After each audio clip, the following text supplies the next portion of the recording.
Welcome everyone. Thank you for joining us in this webinar. My name is Suzana Yeti. I'm the Agency Portfolio Marketing Manager at PCB and your host for today. Today's topic is Hazard Management, an Enterprise Loss Prevention Approach. To talk about this and much more, joining us is PCB Certified Trainer and Principal Agency and Risk Management Consultant, Mr. Ayo Ogunkoya. Remember that you will have the opportunity to submit text questions to today's presenter by typing your questions in the question pane of the control panel. Now we will turn the time over to Mr. Ayo. Mr. Ayo, you may start the presentation. Thank you, Susanna, and thank you everyone for joining us around the world. We do really appreciate your time. Well, like Susanna introduced the topic, we'll be discussing on hazard management this morning. Well, morning my own time. These are four key areas that we intend to review this morning. We will be looking at redefining hazards. We will be looking at new holistic classification of hazards. And we are looking at impact of hazards on enterprise and profitability, and strategic ways to manage some of these hazards. If we look at let's look at a couple of definitions of hazard. Wikipedia says hazard is a situation that possesses a level of threat to life, health, property, and environment. That's quite a broad definition, but however, it's not holistic in nature when we look at enterprise as all aspects of the organization. Your dictionary gives the definition of hazard as a chance of being injured or harmed. This is very limited in scope, and as we can see, it speaks to risk because of the use of the word chance, because chance is the same as likelihood or probability, and it also focuses only on an aspect of health and safety. So this definition is not holistic in nature. If we look at Frank E. Bird and et al. On the publication on loss prevention, he defines hazard is a condition, device, or substance that can directly cause injury to people or damage to property. So if we look at this definition as well, it's limited in scope, and it also focuses on huge aspect of what we call hazard risks under enterprise risk management. So we cannot define hazard in this way regarding enterprise. So here's what we propose at Generative HSC. We say hazard is any condition, action or inaction, substance, equipment, and process that is considered as loss exposure that threatens the sustainability or existence of an enterprise. And I quickly repeat that. Hazard is any condition, action or inaction, substance, equipment, and process that is considered as loss exposure that threatens the sustainability or existence of an enterprise. So in that context, we need to, for us to be able to see what the new holistic hazard classification would be, or what we are proposing, we need to understand what are the major classification systems out there right now that is in use. There are three major classification systems. The number one that I put here is hazards being classified based on characteristics or properties. That's the traditional classification system.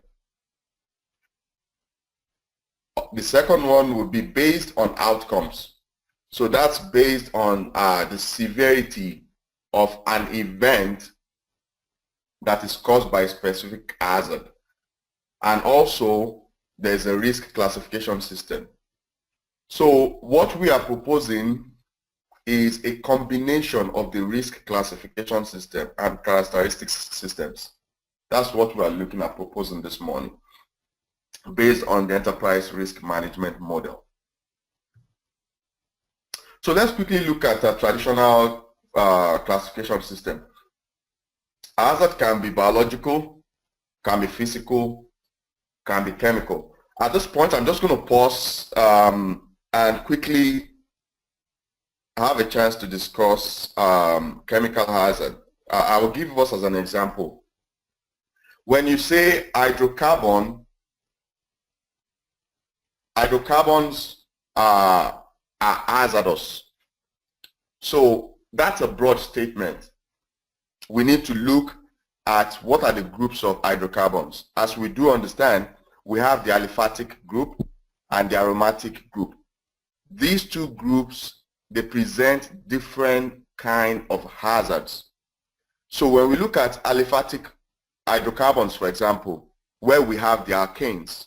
So the alkanes, a good example is propane that we use in cooking.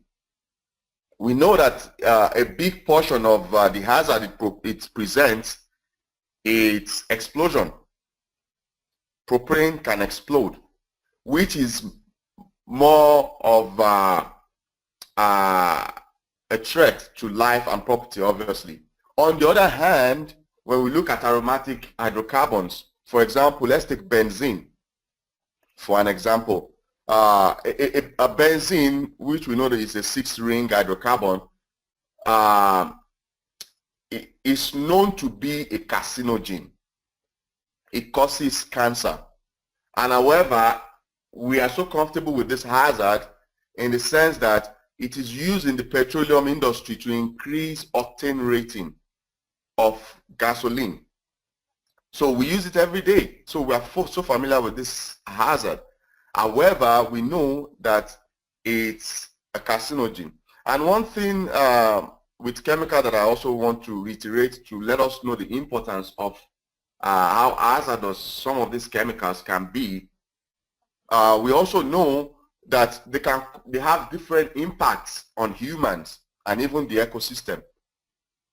On humans, they can cause they can be classified as carcinogens, teratogens, and obviously mutagens. So all these classifications help us to understand the nature of chemicals, and it gives us the understanding to be able to know how to best manage them. Chemicals, this is my view and this is my opinion, chemicals are not the danger in themselves. It is how we manage them. If we use chemical in our organization and we don't have management strategy, then we are predisposing ourselves to the danger inherent in those chemicals. So that's why we need to understand the nature of the hazards before we can come up with a management strategy for those hazards. So let's move on.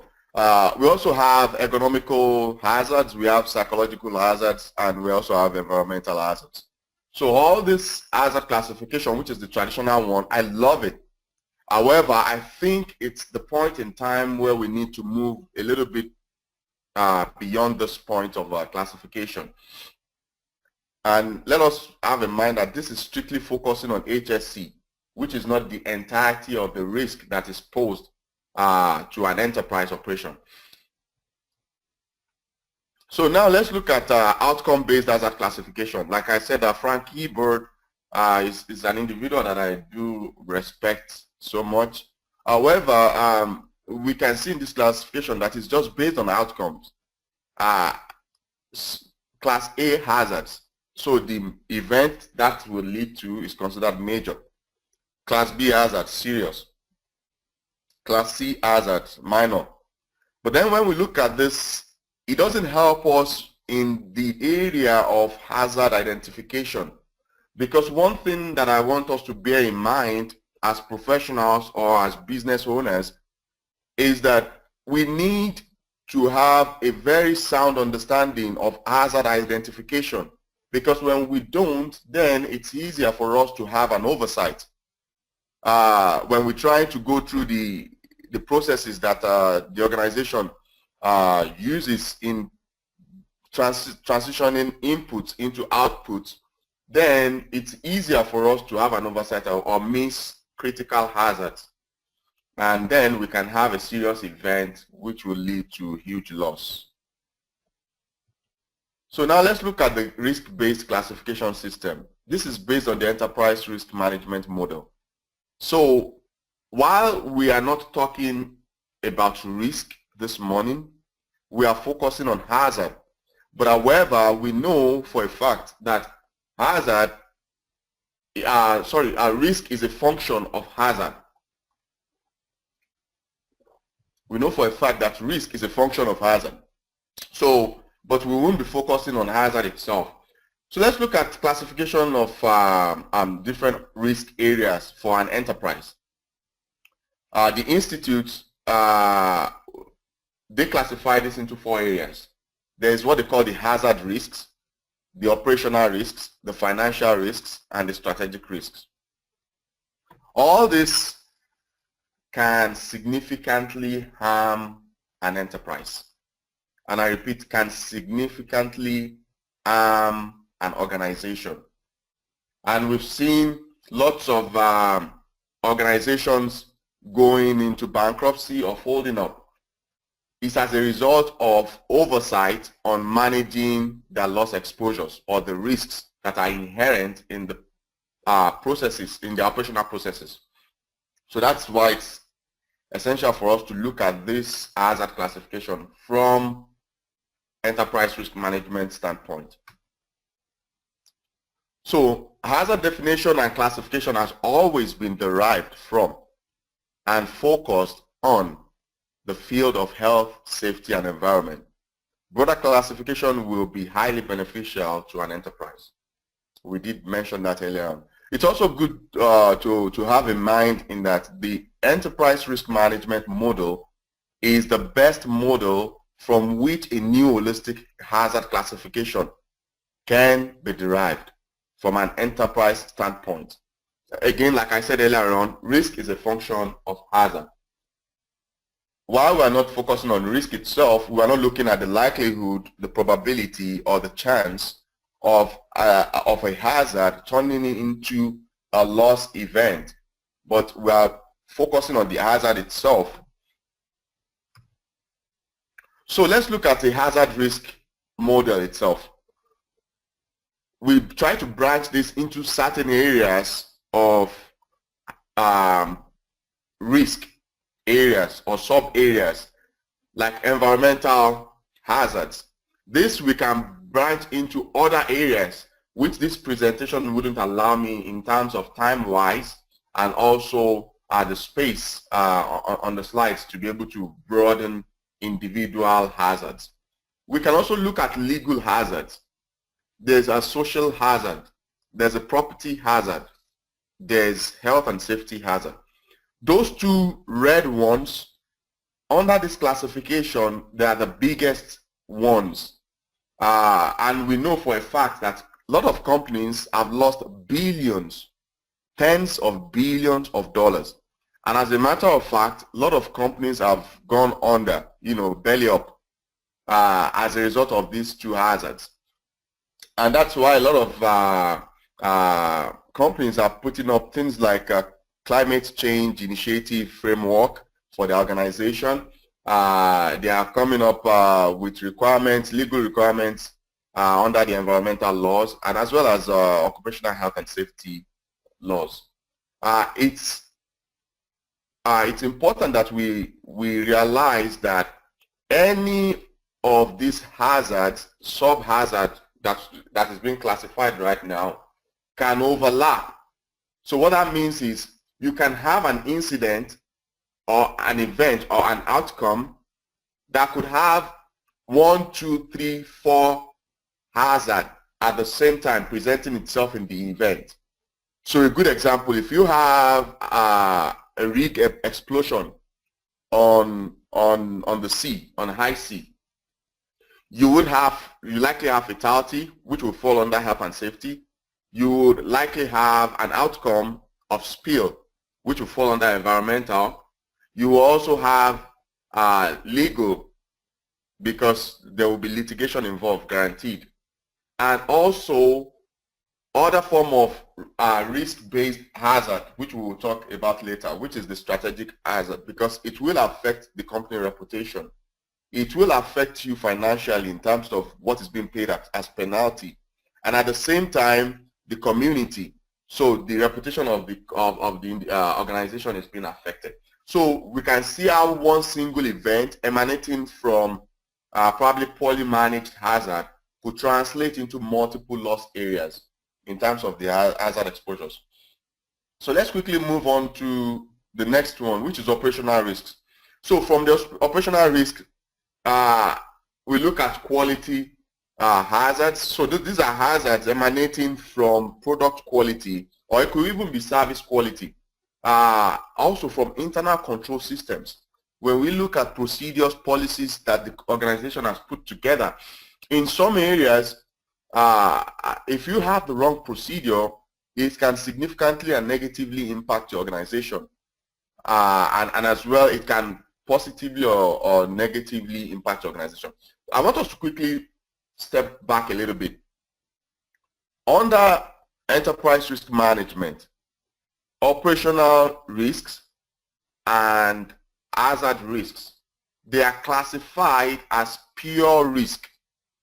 They are classified as pure risks in the sense that in risk as a whole, in general, in risk, there is the chance of loss or the chance of gain. So when you expose yourself to a specific risk, you have the opportunity to either have a gain or a loss. But for operational risks and hazard risks, they are pure risks. So there's only a chance of loss. There's no chance of gain. When you expose yourself to this risk, you can't gain. You are going to lose. So people can also be a huge hazard to the enterprise sustainability or existence. Supply chain can also be a big one, and information technology, that's huge. Just let me throw this in there. If we're following American politics, we heard about the hack of DNC, which is the Democratic Party database, and that has resulted into certain losses while the campaign was going on. So I just needed to just mention that briefly.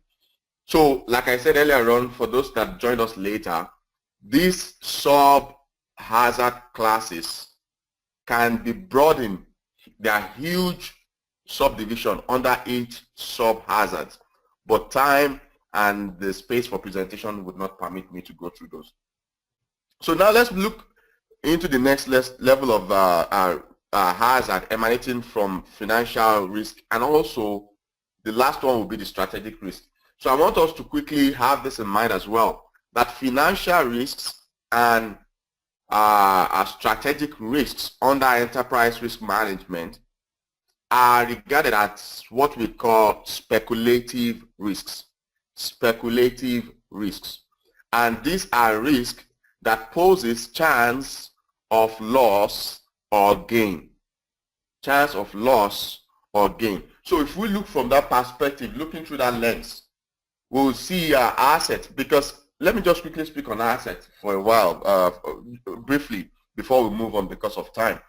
When we look at assets, especially when we look at depreciating assets, we know for a fact that if you have a depreciating asset and you hold on to it for too long, that can significantly, depending on the role that asset play in your organization, and it depends on the financial worth of that asset and the rate of depreciation. So if you have that asset, if you hold on to it for a long time, that can affect your liquidity risk, the liquidity of the organization.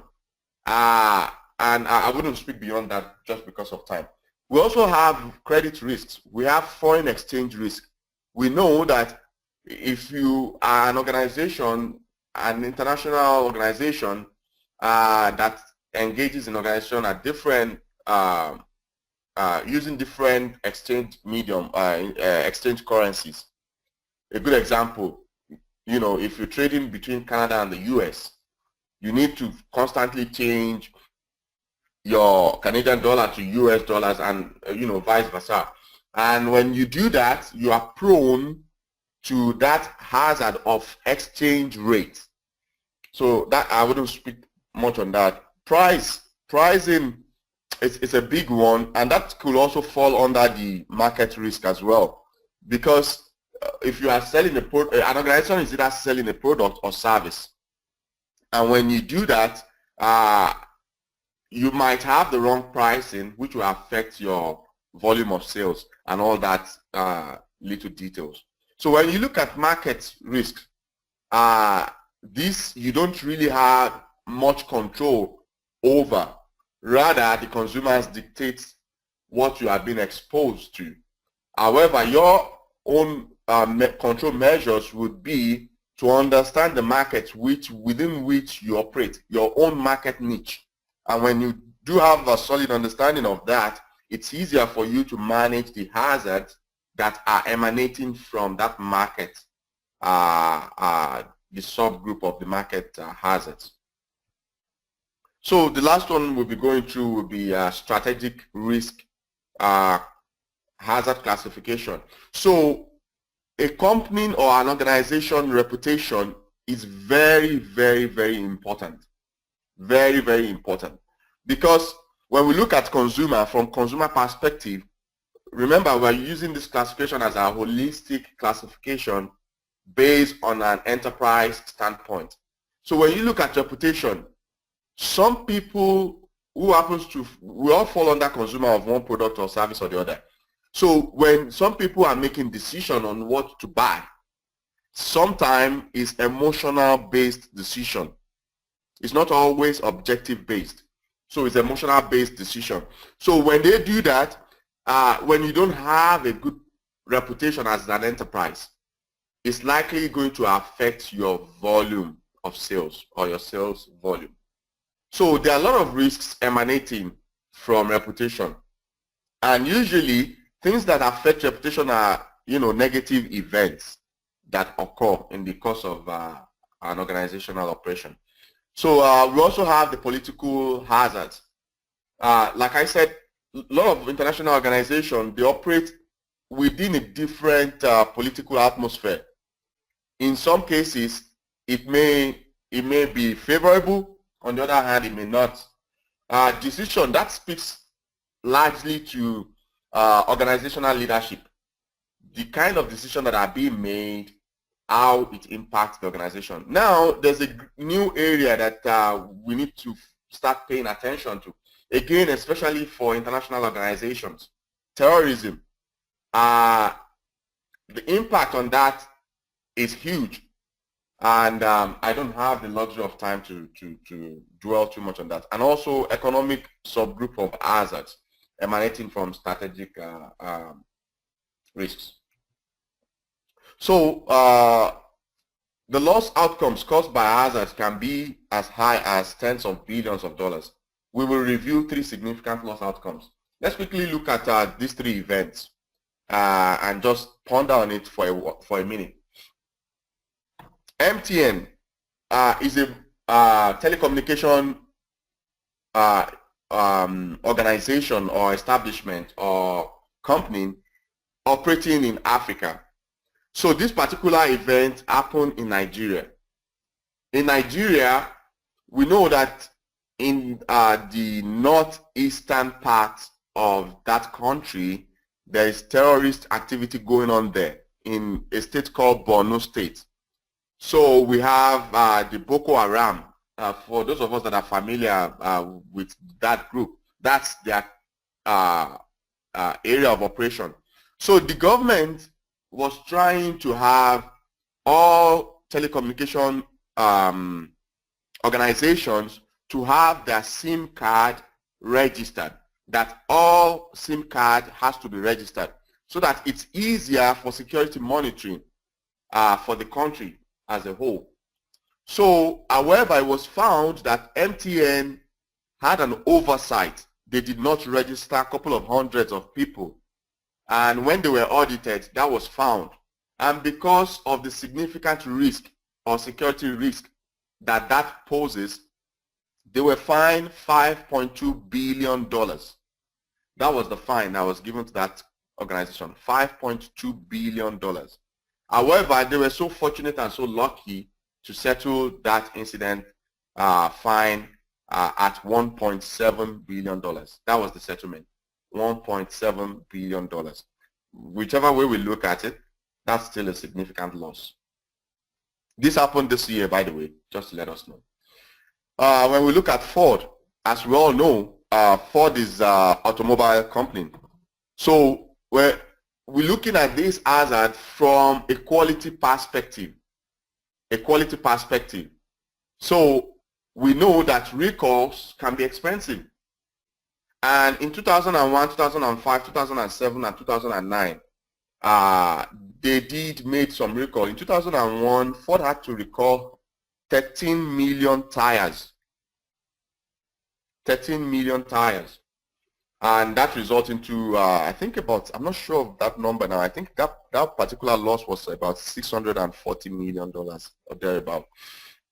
In 2005, 4.5 million vehicles were recalled. 2007, 3.6 million vehicles were recalled. 2009, 4.5 million vehicles were recalled. So when you look at all these losses, they easily translate into a couple of billions of dollars. That's huge in losses. Because let us have at the back of our mind that these losses, when you have a loss, it affects your bottom line.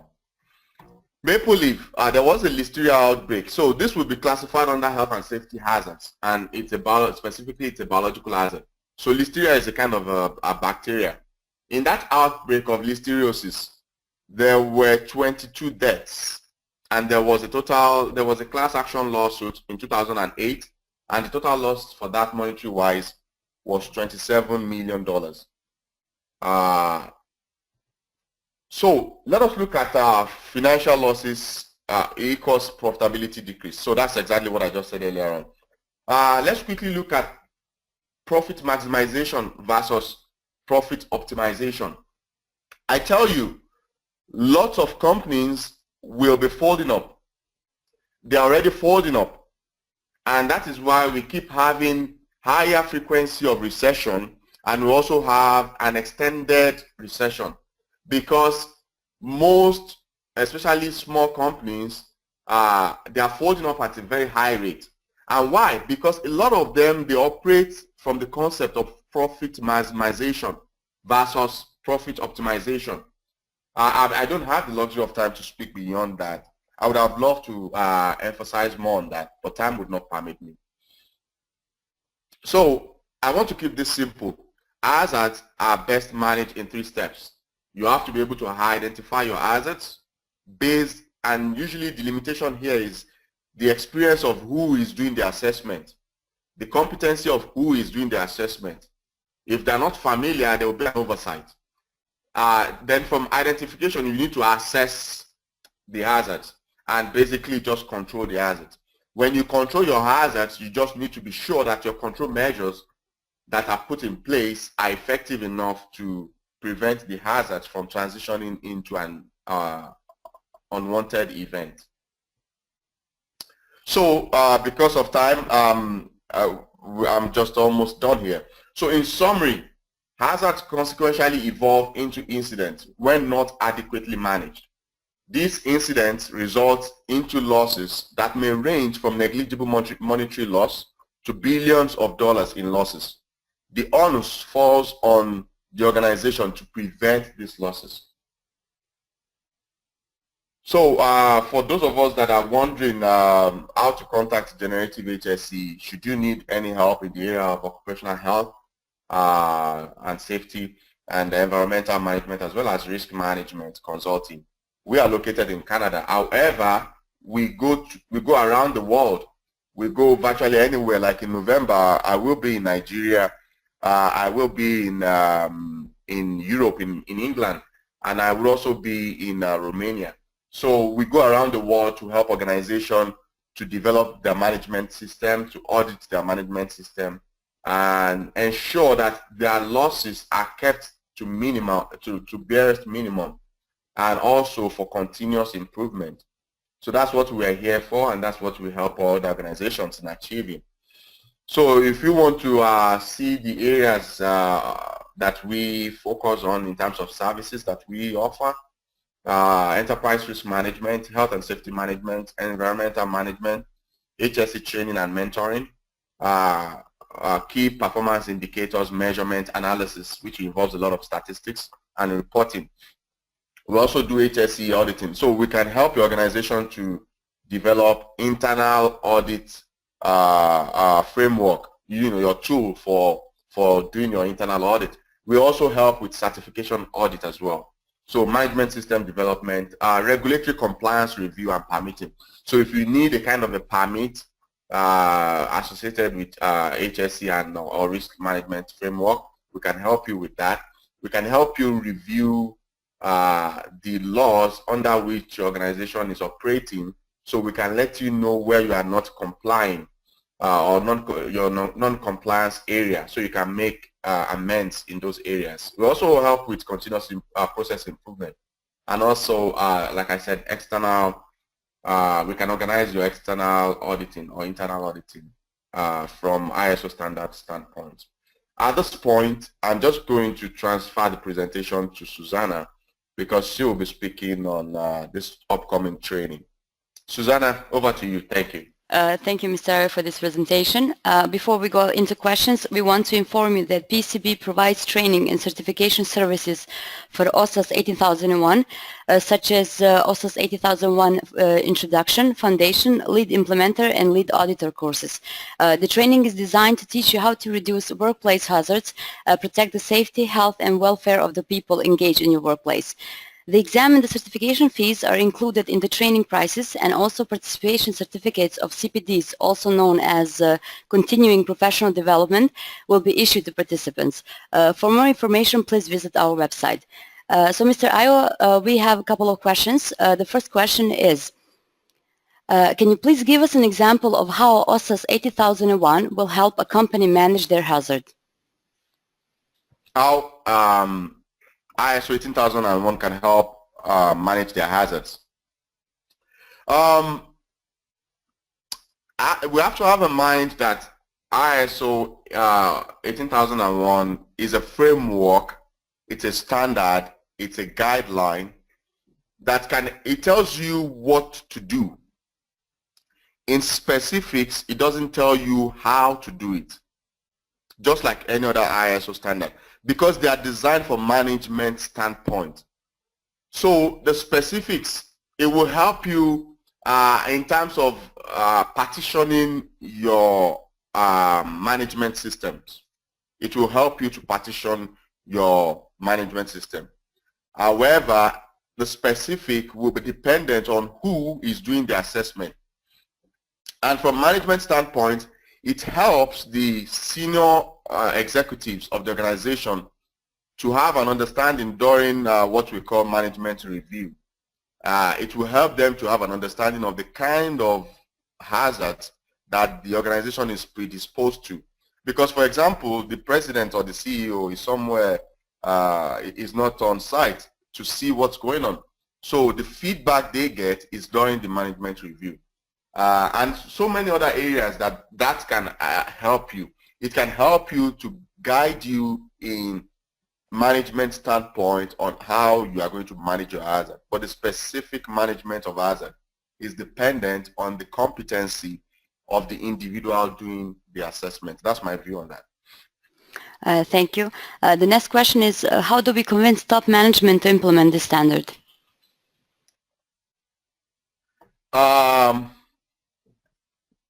The key word is education, awareness. As professionals, HSE professionals, it's our role to educate the workplace and also to educate the leadership of the organization. Them taking, for these leaders taking to our advice or our opinion, is up to them. We can only do our best. When some people by nature, they learn the hard way. They wait till an incident happens. However, our role is to prevent incidents from happening, do our best to prevent it.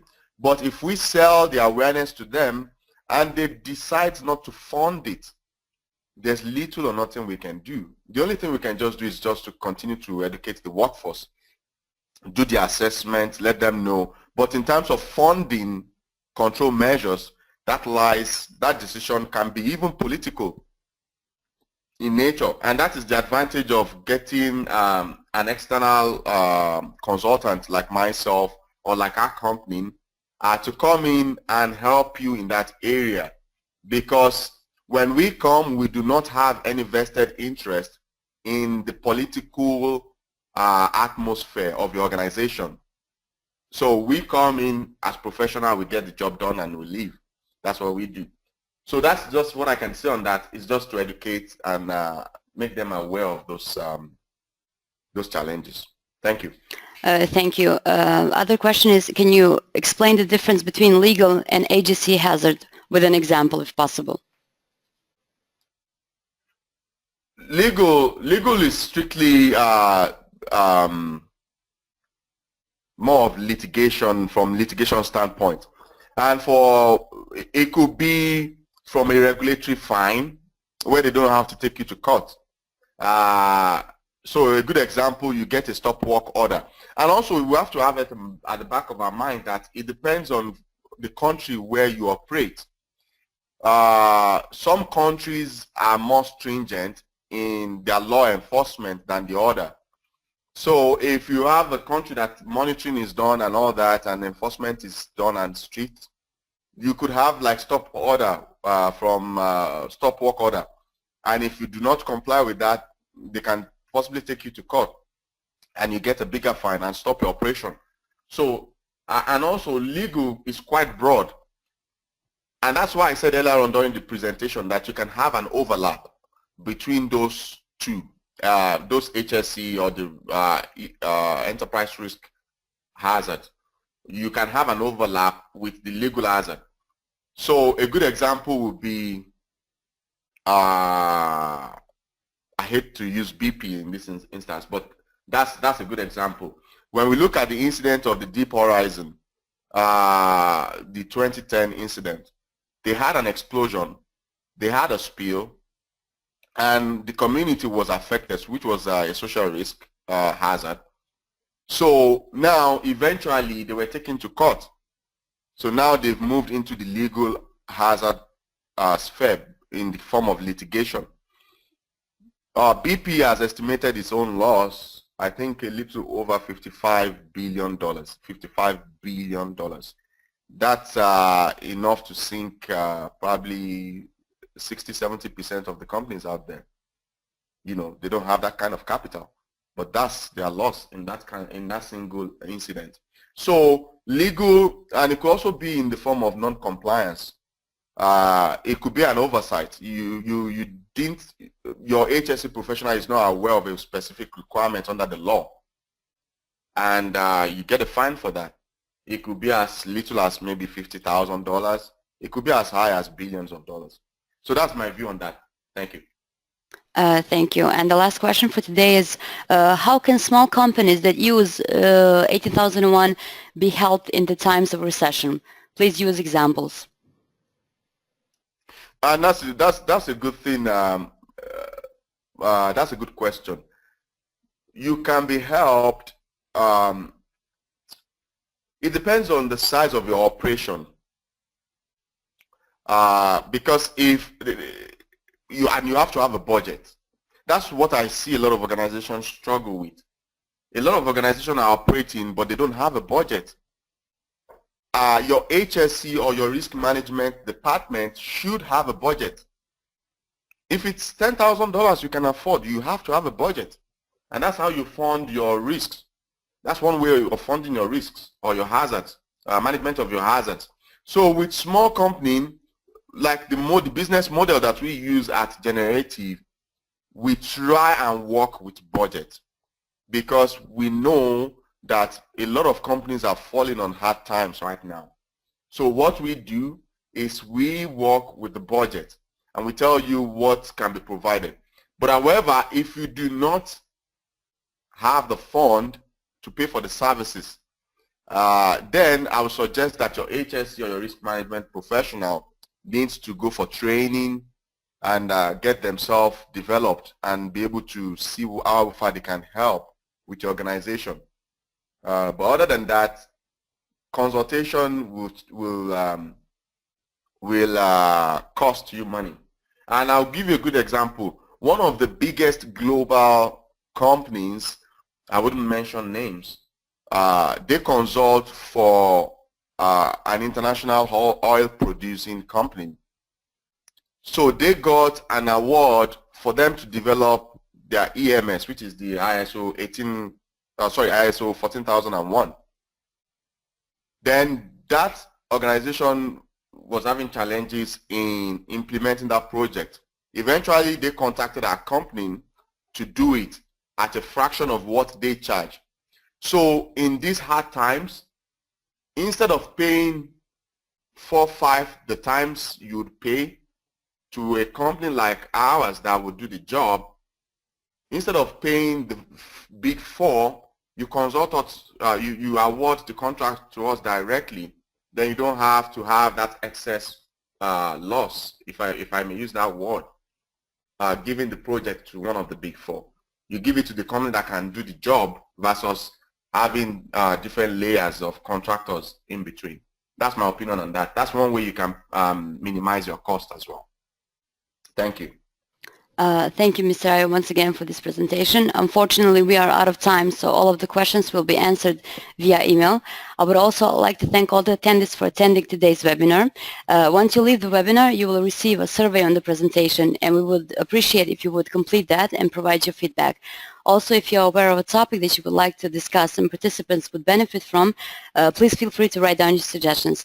On behalf of PCB and our presenter, thank you for joining us today and have a great weekend. Thank you.